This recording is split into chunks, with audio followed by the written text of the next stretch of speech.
With me here in studio, I have Francine Adhiambo, who's the chairperson of the Lower Kabete campus, and also Eddie Mwendwa, who's the newly elected UNSA president. Karibuni sana to the show. Thank you. All right, so every year on December 10th, Human Rights Day is marked. And in Kenya, students have become one of the most affected populations as far as human rights is concerned. And we want to talk about that this year. And so maybe, Francine, you can begin by just telling us a bit about this year's theme. Yes, this year's theme talks about better recovery and standing up for human rights. Okay. That means that we focus on the aspect of human rights as the central of recovery efforts. Okay. Yes, because we know very well that this year the main challenge that we are facing is the COVID-19 pandemic. Sure. Yes. Sure. Eddie, as the newly elected UNSA president, that's the University of Nairobi Student Alliance, yes, president, tell me a bit about human rights now from, as far as the student population that you're going to be governing, essentially, and what some of the major challenges have been, and whether that was a key part of sort of your campaign bid. Okay, let me start by saying I'm a law student in the Parklands campus third year. So for me, human rights is a very passionate issue. It's actually the reason I joined law school. Mm-hmm. And if you look at the situation, even from way back, there have been a lot of human rights abuse and violation in terms of the interactions between the state and the student population. Mm-hmm. We've lost students who've been murdered by the state and sometimes the security in the campuses. We have violations in terms of how the universities across the countries are set up. There should be no discrimination in the setup, and the students should be given equal opportunities. But in most universities, you find like the students with disabilities, they are not catered for. Mm-hmm. in terms of movement and facilities. Mm-hmm. We've also had violations on student population when it comes to the right to expression, the right to demo, the right to picket. Mm-hmm. These are all enshrined in the Constitution, but okay, you find that there's wanton disregard to the law and the rights when it comes to students. Okay. Last week, we woke up to very sad news in terms of the education sector. The government had recommendations to triple the fees paid by students from 16,000 to 48,000. Triple? Yeah, triple. And at the same time, cut the HELB allocation from 45,000 by 8,000 to 37,000. Mm-hmm. So you're cutting the HELB that helps the students pay, and yet you're increasing the fee that is payable. And I don't know if it was an attempt to taunt the student population, star like the honestness, to see if there'll be a reaction, because it does not make sense in any sector. Mm-hmm. to triple the costs of any services or goods. For instance, if today coming here, you're driving and a liter of fuel is 100 shillings, and tomorrow you wake up and you're told the same liter is 300 shillings, it does not make any sense. Mm-hmm. So tripling the fees when the 16,000 that is there currently is a big issue to the students. And as the Constitution, Article 43 of the Constitution speaks on the right of education. Mm-hmm. And for the country to grow, I believe education should be free. Mm-hmm. It should be at no cost, because if they say education is the key, so if it's the key, why make it expensive? And as the bearers of the future of the country, we need to have education that is free, such that we can build a country that the masses are educated, as opposed to when you raise the fee, then it means you're saying that education is a preserve for the elites, the haves. So you're calling for free tertiary education? Yeah, education should be free across all levels, primary, secondary, and university. How would that impact the quality of education? It depends on now, you know, it is something that has been done worldwide. There are countries which have good quality education that's free across all levels. But and they also have very strong welfare systems. Yeah, and I think it's upon the government to look at itself and fight vices like the corruption, where we lose a lot of money and which can be directed to the education sector. Okay. So it's about prioritizing education. yeah. Okay, okay. And Francine, he's Yes. touched on this tension that seems to be there between university students and the government. Yes. And maybe you can give your own reflections on that as well. Why is that the case? And it's been so for years upon years, if not decades at this point, where there's always been this sort of strife between students and student bodies and the government. Maybe we can hear your reflections now as the chairperson of the Lower Kabete campus. Okay. See, Joyce, there are very many facets of life, but the major one is learning, especially when it comes to students. Now, you find that on this issue of fee increment, it wouldn't make sense if people go through primary and secondary education through government funding, and in the university where it is free, you maybe a certain group of people want to deny us that particular right without even involving a single stakeholder from the student side, so that they can maybe deliberate on that kind of issue. And that means that the rift that is there between the students and the government is more so because there is no involvement in the students' body. At least, if at all, we could be having few stakeholders addressing the concerns of the students. At the end of the day, we could be reaching towards a certain agreement. So there is no involvement at all. And even on the issue that Eddie touched on concerning the reduction of HELB loan, you know, there are students who cannot even afford a single meal in these institutions. The students who totally depend on the HELB loan so that it can cater for their school fee. Now, by reducing that, we are really making this country to be at stake. Yet we know very well that the future of this country lies in this young generation. Okay. Yes. Well, Professor Kiama was quoted as saying that they want to work with you closely to ensure that all students enjoy their stay at UON, and that you would be equipped with the necessary leadership skills to leave the university having created very strong professional networks. I think he said that at your swearing-in ceremony. And Francine is talking about the lack of involvement in some of these decisions that are made.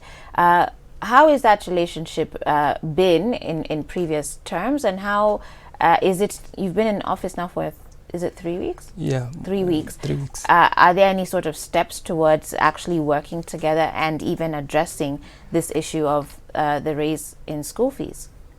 I think when it comes to participation, as Francine was saying, right from the government side, I'd like to add on a few issues she talked about, why there's always conflict between the government and student bodies. Article 10 talks about public participation. The decision by the government last week to raise the fees and lower the HELB was born out of boardroom consultations.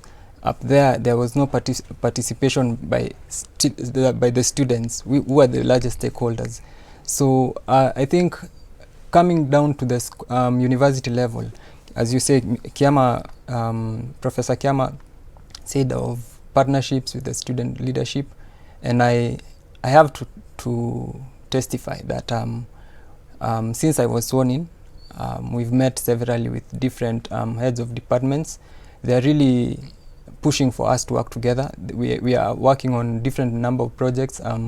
We've not had a platform where students can interact and share stories, and we are currently doing a very detailed website and magazine. We are also working in conjunction with the admin in terms of renovation of hostels. This is something that the university has struggled a lot with over the years, but with his administration, I think he's really open-minded and progressive in his thinking. Okay. Yeah, so Okay. it's something we really look up. Sure. Yeah. And as we continue to reflect then on Human Rights Day, you've quoted a lot from the Constitution. What is part of UNSA's, or is it UNSA or UNSA? UNSA. UNSA's role, UNSA's role in helping to educate students about their rights and creating sort of awareness as far as, you know, what rights they have as far as the government, because this is a government body, is concerned. And to those who question when the students almost go too far in protesting or in picketing or in trying to have their rights known and expressed, what do you say to that? Let's start with you, Francine. Okay.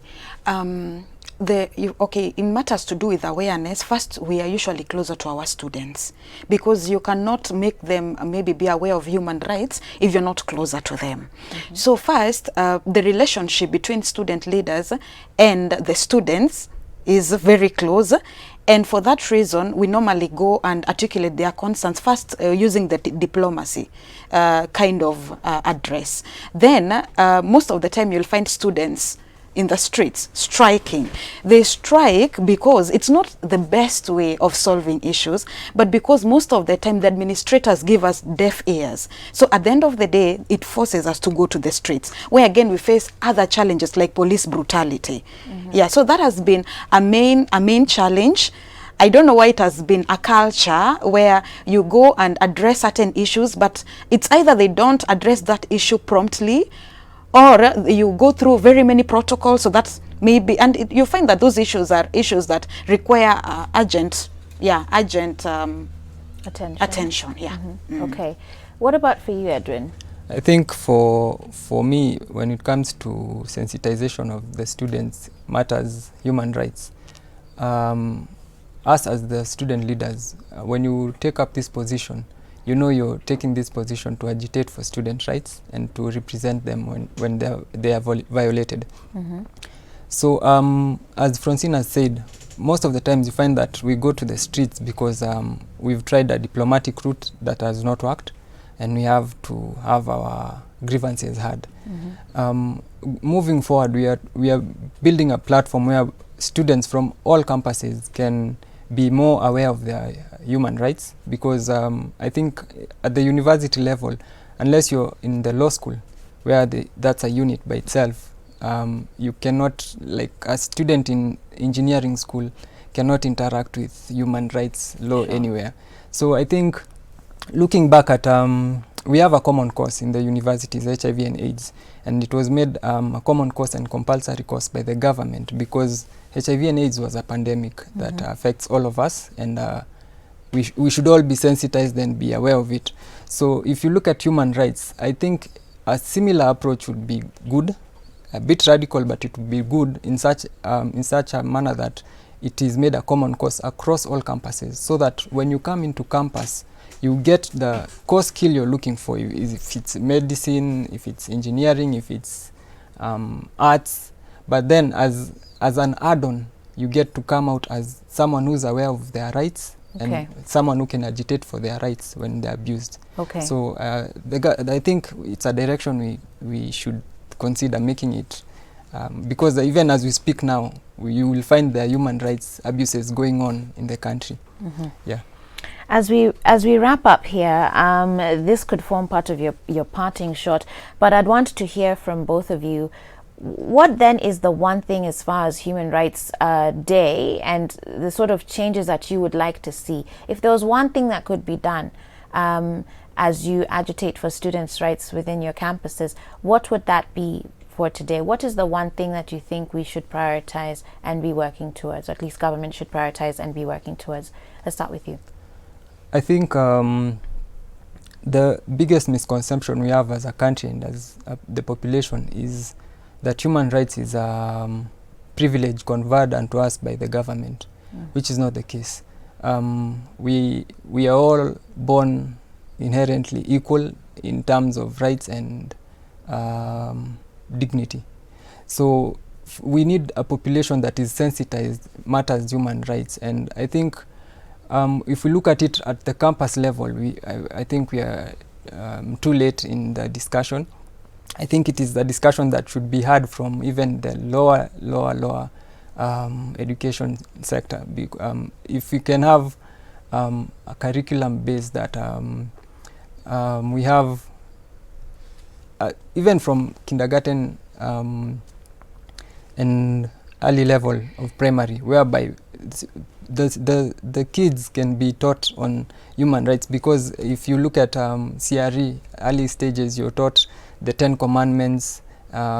If you profess the Islamic religion, the madrasa is also when they're really young, because that is when you really impact the mind. Okay. When you get them young and you give them the teachings, they hold on to them. Okay. So if it comes to like CRE, if you're teaching the 10 commandments, you should not kill, you should not steal, then you should also find a way to impact this little knowledge that these kids can know their rights through the primary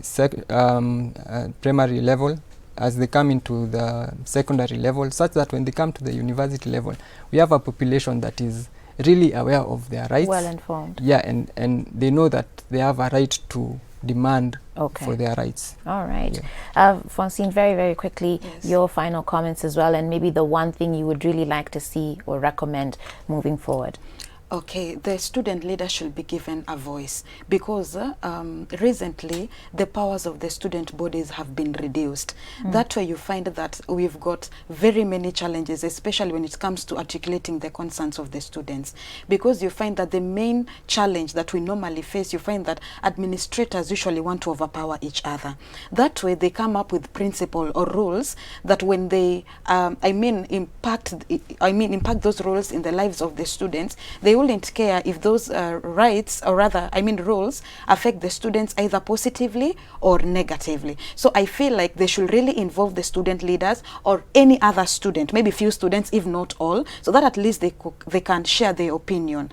Because you see, Joyce, we've talked about education, but there are very many challenges, apart from even the issues of school fees. Sexual harassment, it has also been a very main challenge, and very many students are suffering in silence. Yes. Wow.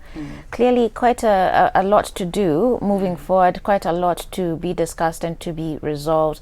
But I want to thank you both for coming onto the show this morning. Thank you for sharing a bit about Human Rights Day, especially as far as the universities and your campuses are concerned. So asante sana for your time. Thank you for having us. All right, guys, we need to take a break now as we get ready for our next segment. And before I do so, here's an announcement from the National AIDS Control Council. It's important to go for HIV testing to know your status and that of your partner. And you can test using a self-test kit from your nearest health facility. Having sex with multiple partners increases the risk of HIV infection.